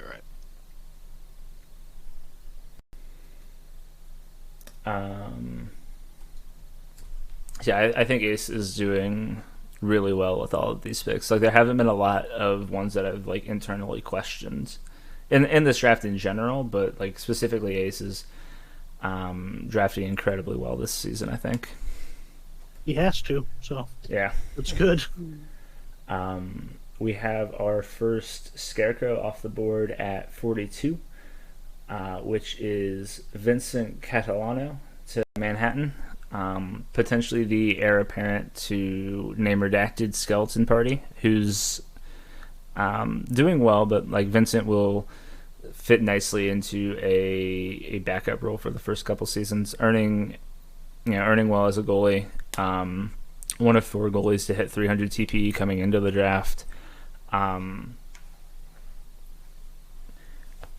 Somebody that I didn't really get to talk to because we weren't in the market for a goalie. I'm not sure if any of you three got a chance to talk to him directly, either at the J side or on the SHL scouting side.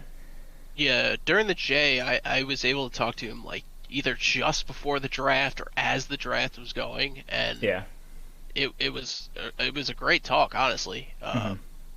It just didn't work out because obviously we only needed one goalie, and we had somebody we knew. But besides that, I would have 100 gone for Duffel, and I'm not surprised to see him getting picked up. It's always difficult because you explicitly, just with you only can really carry 2 goalies, and you want to have 2 goalies, so you're very limited on who you can take in certain seasons in the J, especially, and you're I really like this guy, and there's no reason to make this pick. Like, if I make this pick, I've got 3 goalies all of a sudden. And you're not about to, like, trade one of your guys off or anything like that.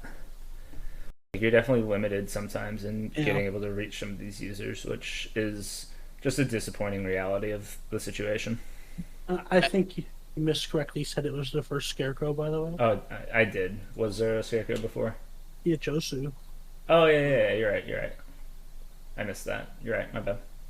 Yeah, I actually got confused last week. I was looking at the wrong draft, and I thought that Duffelman had restarted and I was so happy, but obviously that was not the case, and I was confused. Yeah. Moving again to Montreal, who I feel like every other pick is one of these teams at this point. It honestly has been, like, every other pick is one of these teams. But Montreal is picking up another one of our own players, Tulls, your boy, Unconfident 69, Connor O'Brien, on his way to Montreal. Oh, yeah. You can tell the infidels in our locker room. Yeah. He is, first off, he was the best rookie on our team this year. Mm-hmm. By far. I believe he was close or broke the record for blocked shots by a forward. Okay. I know he did for the team. He had close to 200 as a forward. Oh, jeez. Well, we were bad, so... Fair. Faced a lot of shots. Yeah, there were a lot of shots. But, no, he's great. He is another ISL guy, I believe. Definitely great in the locker room. Trying to go for that playmaker role, I believe. And, yeah, he's just by far the best defensive offenseman we have, or defensive forward, I guess is the proper term. No, honestly, like, coming in with, like, we're still, like, grabbing 300 TPE guys off the board. He'll grow well into, like, that second line center role. I think. Go ahead. Any other draft, he's a first rounder. Easy, yeah. In my opinion. I think this is a huge steal. He's big in the ISFL. He's big in the PBE as well. He goes about his business and does his thing. But a great guy to have in the locker room as well. Fits right in with the group we have in Anaheim, and I think could end up being the steal of the draft here. And there are a lot of candidates for that award, I think, or there will be, but he may be the one that stands out. No, I could definitely see that.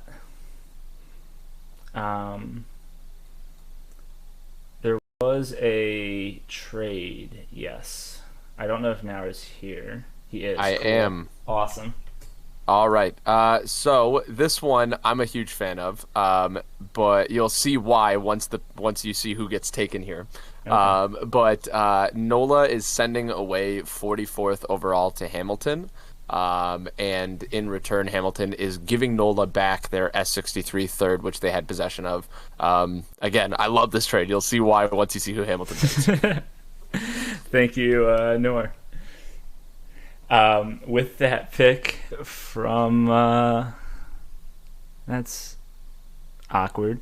Oh yeah, he was traded, wasn't he? Akashi 69 Jr. With the 44th overall pick, 4-4. What happened there? Did I miss something with Colorado and Detroit? Or is that an error on our part? Pretty sure that's just an error. Oh, cool. Neat. 4 on Detroit. Yeah. At 44 at the start of the fourth pick in the third round. Honestly, like I get like they had to have been planning this for a while. But typical like Hamilton stuff though. Yeah. 4-4 being a longtime Hamilton guy. His last player was there. Makes a lot of sense for him to go back.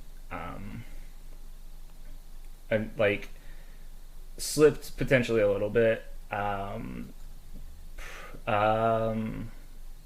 Just in like the part of, I guess, is like you've got especially for so you've got like guys that are like established within a team and like they've had a couple of players there, they've had one player there for a while. Sometimes you build rivalries or bad blood. Sometimes you just like only want to go back to that team. But I'm glad that 4-4 gets to be back there. Hamilton obviously getting a little bit of a steal, classic Hamilton, but a good pick overall for sure.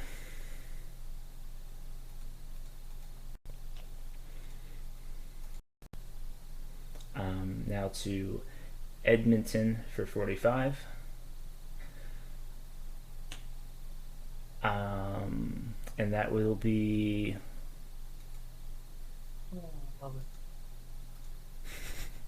one of my favorite renders in the class. Pope Kelsey, another crossover guy out of Newfoundland. Hasn't been a huge earner, but has obviously has a notable reputation and should slot well into one of those bottom six roles. It's not a flashy pick for Edmonton, but it is a sustainable, like, educated pick from Boom and Fine.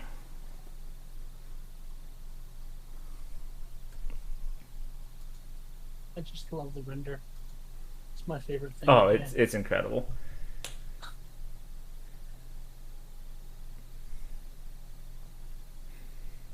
Honestly, I forgot how big Newfoundland's draft class was. Like, yeah, Anaheim had a huge one, but I forgot Newfoundland's was just massive. Yeah. It was up there, too. Yeah.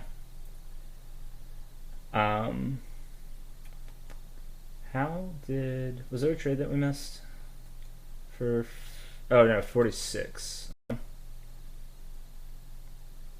46 is also in, and that is from Chicago, picking up another storied veteran, Huva, who's made his triumphant return to the SHL. Ended up in Kelowna off the start and is now on his way to Chicago. Great dude. Was a former Vancouver GM, had a hand in the Carolina Kraken branding. Incredibly skilled media and artist guy. Has had a couple good player careers, has had a couple not good player careers, but I think that, like, as we were talking about with Chicago's other picks, like if you can get them going, and Chicago's definitely more than capable of doing that. This could absolutely be a late draft steal for the syndicate. Yeah, it's another one of those users this draft where I haven't been around that long, but there's so many people coming back, and I hear so much about them, and they're obviously great people, and it seems like Huva's one of those people.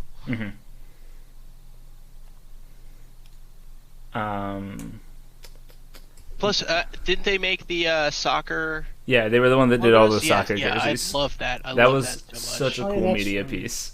Yep. No, it was. The name sounds familiar. Yeah, one of my favorite media pieces from work, this season. He's just a very talented artist. Our next pick is in for Montreal, and that is Vadim Askarov, SERP 13, also making his return to the site. Former budget head, former Cup winner with NOLA, I believe. Yeah, former Cup winner with NOLA. Came in as a UDFA. Great Falls snapped him up, which they honestly got a ton of UDFAs as well.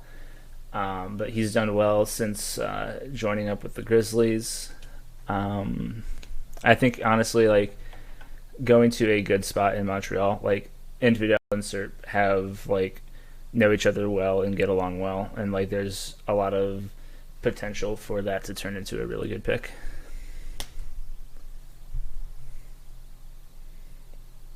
Yeah, I think they really have a great melting pot there of new users and established users, and yeah, and they're grabbing guys from a lot of different teams, I've noticed.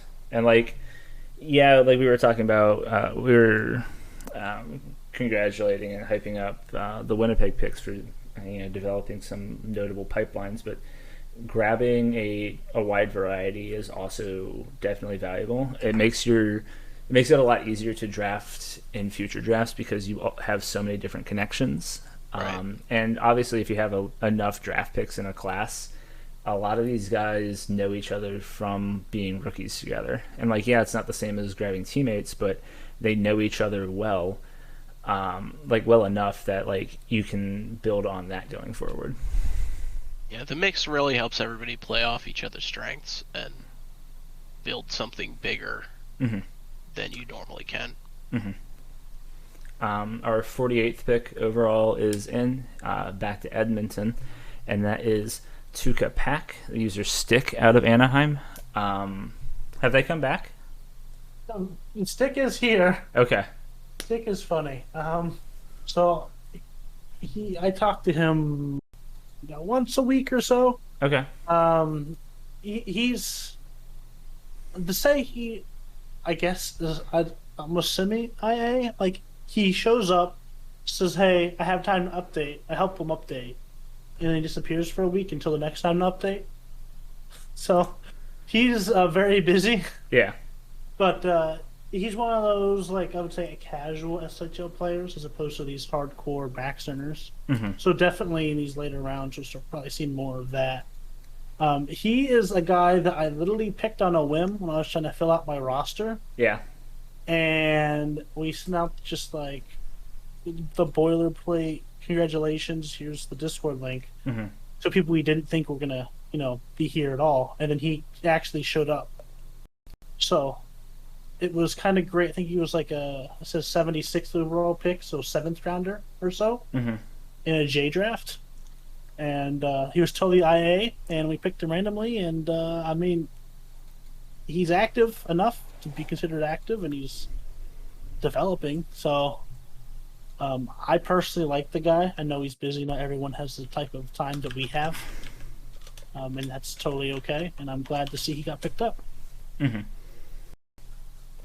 No, I think and we were talking about mid earners, specifically in Edmonton's case a couple picks ago. There's a spot for those guys in the league now, which is really nice to see.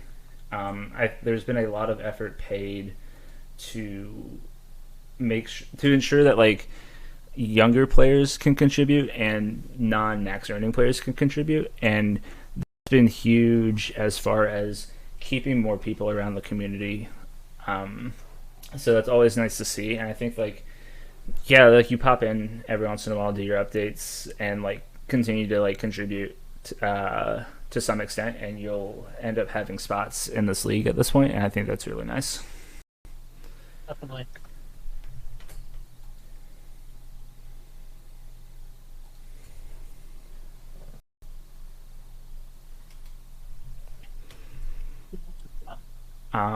Let's see. Off to Atlanta. God, I love this. Send it. Recently tired. Ruggsy, what you got for me? By the way you said that, you sound like you may have more than me. We went with him because we had the tie from Les Spoils just joining PBE, and he was his GM, so we kind of got introduced to him through that. But we have a massively long Twitter chain going on right now. Okay. And that's one of the biggest things I know about him. But he's our number one goalie right now, so he's got to. Hopefully he's here and he hears that. And he does an update or something. If you want, I can bug him. I'm actually Beaver's co-GM in the minors, so I'm co-GM for the Spoils. Co-GM you for had the me Swifties, at bugging, so... honestly, so just do it.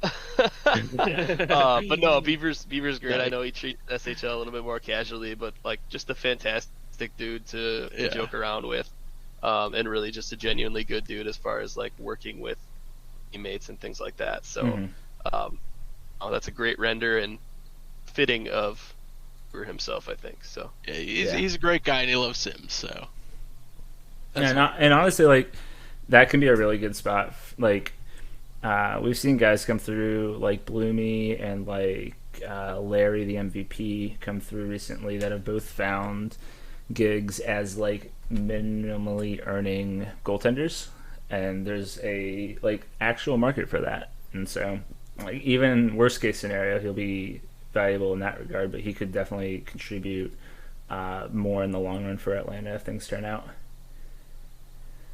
Our 50th pick of the day is in, and that is Alicia Melchiot, Amico, who, as most of you probably saw, passed away from complications with cancer earlier this season. Definitely a rough time for Kelowna and for the community as a whole, but definitely a very meaningful and thoughtful pick out of Montreal, I think. Yeah, I appreciate that.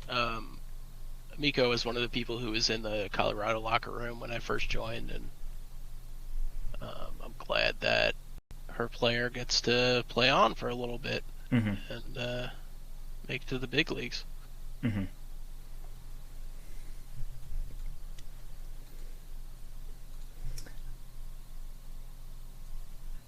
Back to Winnipeg at 51. And that is... God, all these picks just remind me of the amount of battling Talls and I did for UDFAs this past season. And this one is Trevor Malone, Cole 6249 out of Anaheim. Was such a fun guy to initially talk to. Him and his buddy both joined up at the same time. He joined the ISFL just prior. I think that's taken a little bit of priority, which is understandable. But definitely a very engaged person to talk to. Some of the longest scouting conversations I've had, especially with the UDFA, and was super engaged from the very get-go. Oh yeah, he was initially a max earner, but then his work kind of exploded. He works for the military as a drone pilot, so his hours are all over the place. He did have some stressful time in his life for the last 2 weeks, but he is back. Okay, good. So he has assured me that he is active, and he said sorry to his future GMs and that he's willing to take the minimum to make up for it. So I was like, well, that's all on you, bud, as long as you can pay for your training. So, but no, he's great. Definitely like him. No, definitely a good dude. A really, really good dude. Scouted for DSFL as well. A nice job over there. So yeah, I think whenever you can find time to kind of pop back in is good, and keep updating and make an impact in this league will be good. Our next New England pick is in, and that is Skating Dino, Stegosaurus, another big crossover guy out of QCC this time. Has a large ISFL presence. I'm not sure about PBE. I think so. Go ahead. Did he transition over from goaltender? Because I thought he was... I believe he did, yes. No, the stat sheet does say he played 8 games. Yeah, his goaltender stats, he switched to right wing. Probably the right move, given the current situation. Or it could have been the air from before that we saw where one of the guys was listed as a goalie. I don't actually know which one's the case. Either way, no, because New England just drafted another goalie. So, he probably actually did switch. I mean, good on him. I would never have done it because, I'm a pureblood, but someone's got to do it. Yeah. No, I think it makes a lot of sense. Will fill in nicely in New England's future plans, I think. Again, you're getting, solid, mid-earning guys that you like have other connections with, especially through like the crossover stuff, where like you can bother them and get them to come back and claim some stuff. Yeah. More UDFAs coming in, this time back again to Winnipeg, and this one is Glick, Jacques Wilcock. I hate this job. Oh God. Is that the first? Yeah, I hate this job. Glick, obviously a long-time guy. His last player, Sabotage, had a solid SHL career. I wanted to bring him into Carolina. It was a pretty contentious UDFA bidding situation. Pretty cool guy, though. Big on the gaming side of things. So obviously has some people in Winnipeg that share that connection, and that'll be good for him.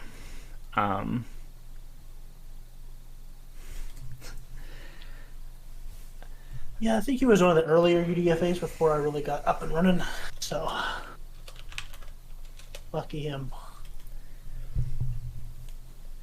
I like the pick overall. At this point, like Ace is just like, hey, yeah, I know this guy's like an established guy.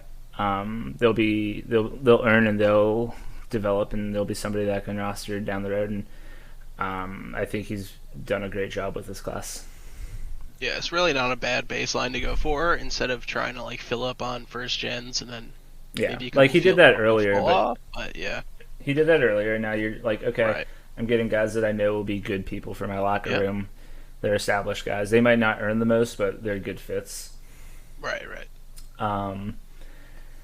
The Chicago pick is in at 55, and that is Lord Skrolic Nikonax going back to Chicago. Last player was there. Makes a lot of sense to bring him back in if you're Corey and J&H. Obviously, you have Matt Smith as a mid-season 50 goalie, but if Niko's kind of interested in that backup role / 1A, 1B role, it's a really good spot for him to be.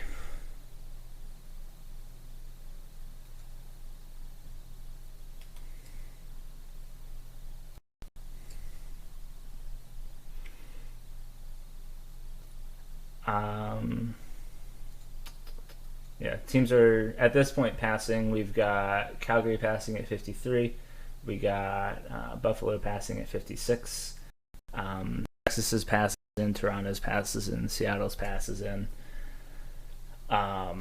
And at 57, we have Edmonton's next pick, and that is the player SD core, not the user, the player SD core from Bauer. More crossover pickups.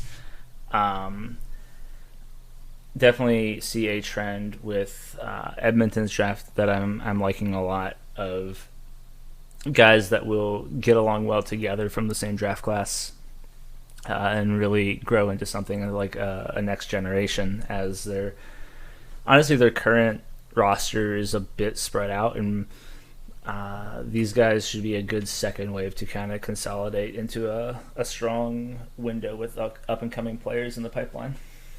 Right. Try and get ahead of the rebuild and not so much to not have to window, rebuild. but yeah. A lot of players left.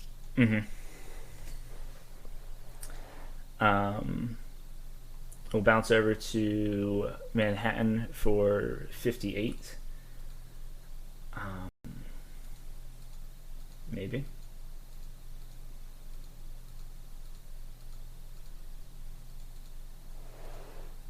I'm going to start treating this like the NFL draft and do it every 2 days. You have 15 minutes. Hurry up. Manhattan's next pick is Rodrigo Rivich. Rodrigo 363. One of Detroit's picks. Couple guys from Detroit now. That's a couple guys from Detroit to Manhattan, right? I'm trying to remember. Was Phillies from Detroit? No, Phillies was from Colorado. Yeah. Oh, it was Michigan was from Detroit. Yeah, sounds right. So good to have that connection going forward. The zero bank is rough, but there's definitely ways to make up for that. You'll have your contract coming in. You'll have Twitter money that you can easily hit, and that alone will get you to like medium earning. Mm-hmm. SHL has so much opportunity to make money. So yeah, definitely a good late round pickup for Manhattan. And definitely something that they're not in like a cap crunch competing window right now, so they have an opportunity to throw a little bit more money his way and get him really going. Off to Baltimore for the 60th pick, with the 59th being a pass from Texas, and that would be the return of JR95 to his own roster. LXJ Komarek, created as a UDFA, had retired earlier, created as UDFA, ended up in Great Falls with his boy Glick. I think Glick created after, but they ended up in Great Falls together. Not much to say other than you're back in the team that you run. So we've got also JY coming up at some point for that. I feel like for JR, it's a good sign that he was on the team and he kind of decided, like, let me get back into my prime when the team's at their prime. And it was a good time to recreate for him. Yeah. Let's hit this window. Like, he was kind of in an awkward spot with like Baltimore trying to compete, and he has like a mid-level player. He's like, we can get like more talent in here, I think is what it was. So. Right. Like, just a sacrifice they have to make as a GM sometimes. But welcome back to Baltimore. You never really left. Yeah. We will go to Manhattan again, and it's just back and forth between these teams. I got pinged in GM chat. Hang on. Ah, cool. It was just Honker is telling me good job. That was the next pick for Manhattan is Alex Kidd Poudrian, a Quebec City guy, real tight with Evoc and a couple of the other people there. Makes sense. This is like the third QCC guy in this draft to go to Manhattan. So definitely establishing some pipeline there. Surrounding, I think it's especially notable, like, you're surrounding Murr, like, you're like first gen that you were super high on, with like people, more people that they know well and get along with. So I think like probably was something along the lines of like, hey, like, if we take you one overall, who do you want to see come with you down the road? And just trying to make sure that they're as comfortable as possible and as happy as they can be for your team going forward. Yeah, I think Pau is a reach at any pick. So, Jeez. Pau is in my draft class in PBE, and his player over there is Bobby Roode, and like the whole basis of the player is just like to be an a-hole, and so we've had some fun with that. Manhattan's presumably last pick of the draft is 66, since they're pseudo wasting it, would be Jesper Aitokalio, JY back to his own team, doing better than JR, hit 300 TPE in his first season, bringing forth his massive GM bank, creating with this massive wave of rookies that you're bringing in makes a lot of sense. Kind of the alternative to what JR had to do. JR, retired, recreated to make more space and give his team a little bit more cap space. Jay's recreating with the big wave of prospects to really have a solid, like, massive core going forward. just like to say on behalf of Rookie Chat, you, JY. Wow. Tormenting us for about a solid week now. Yeah. As far as who the number 1 overall pick was going to be, sent a bunch of us DMs that said, "Hey, you're the number 1 pick," and kinds of stuff. So I like that you guys got those DMs though and sussed it out. For sure, like we're all instantly like, we know what this dude's about. Hey, I got a message from JY. Oh yeah, so did I. Our 70th pick is in. Spoilers, most teams have passed at this point. We've just got a few left. Our 70th pick is in. It's our final Carolina guy of the day, and that is Castor Boris Raphael Beck. Guy that we took a chance on in the mid-rounds in Carolina and has turned out to be an absolute gem of a person. Was only briefly around the SHL once before, came back, and has been a great presence in the locker room. Unfortunately, has been pulled away a little bit to real-life things. He warned me about it a couple weeks ago. So hopefully that gets sorted out soon. Fun fact, the laugh earlier was because this pick was made and Honkers DM'd me saying that Philly's the new Carolina pipeline and that I have to deal with that now. So that's a fun thing to look forward to, competing with Philly for all of my players. But yeah, I think I was actually DMing Fuzz and TDZ saying, like, hey, like, Castor's still there. You need to go get him. But it must have already been too late for that. I think Philly did really well to make that pickup right there.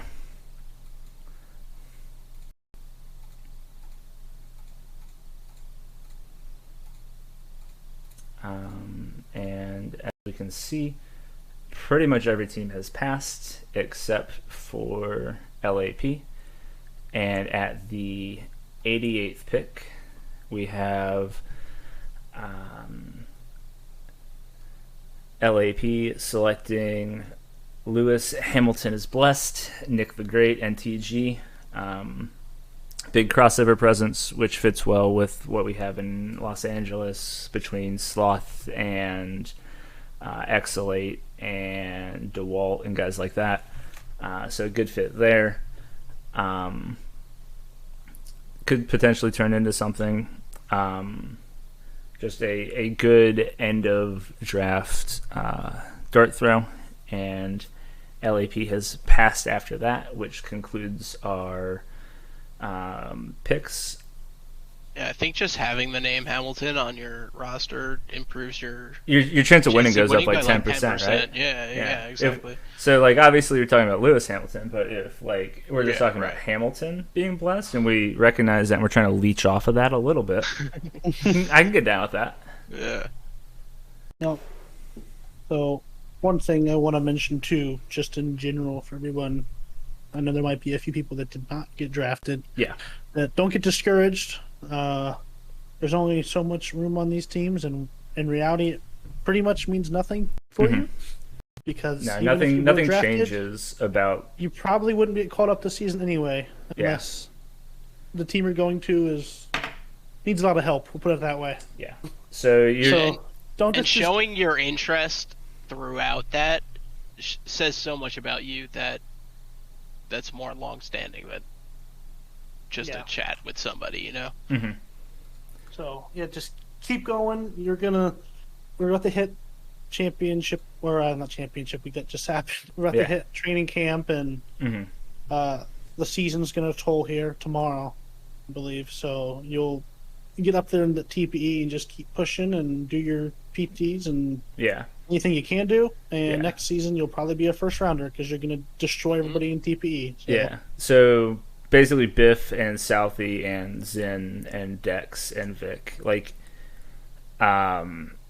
if, like, obviously, like, there's just a huge cap crunch in the SHL, and, like, legitimately, like, the additional 500Ks actually put a strain on a lot of the teams that are trying to make the playoffs.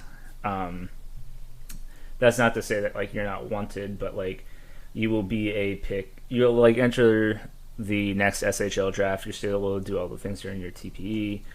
Like nothing changes for your current status. You just have to wait an additional season to figure out what team you'll be with. And honestly, it can be a little bit of a blessing.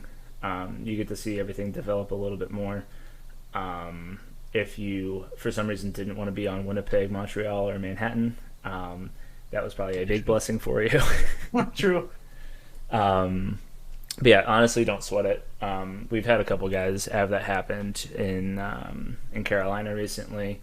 One of them's Seattle's backup goalie at this point, Larry, the MVP. He's on an SHL roster. We've had that happens every once in a while, and like I think the latest is Valor. And Valor's doing great. He was such a great user. Yeah. So yeah, there's definitely still opportunities there. So like, don't sweat not having a team. Just like there was one a couple seasons ago that is like incredibly notable in Starface because like he was overlooked at first, and you put your head down, you just earn a little bit, figure out like what you need to do to win these teams over. Find a place, you win a couple cups, you go on some deep playoff runs in Buffalo, and you hit your 1600, 1800 TPE, and you're a menace to the league. So like, there's definitely still opportunities going forward. Alrighty then. Yeah. Thanks for coming out. I just want to give a big shout out to the artists that put all of these images, backgrounds, tickers, and literally made all of this possible. In addition to everyone here today. Yeah, Jace, you're an absolute gem to have on the back end and in HO. But just tell my wife that, please. Look, I'll send you all the flowers you need to give her. Just recruit her, and then we could tell her. Yeah. Oh God. I need Mrs. McHitz to reach out to her personally. Yeah, Jace, Tulls, G, Rugsy, thanks for coming out. The artists on the events team, Kaya, Ships, Rots, Jobin, Fuzz, you guys are all fantastic. I hope everybody had fun. We actually honestly made record time given everything that happened. So thanks for coming out, you guys. Yep, and remember that the J Draft is next Friday at 8 p.m. EST. So. Oh God, don't remind me. That's like literally 5 days from now. Yep. Well, come support us because we need all the help we can get. Yeah. There, be square. Yeah, there'll be half the number of people, and it'll take twice the amount of time. So it's gonna be great. Yeah. Enjoy your new teams, everybody. Congratulations. Job well done. Have a good week, and we will see you in 5 days. See ya. Have a good one, guys.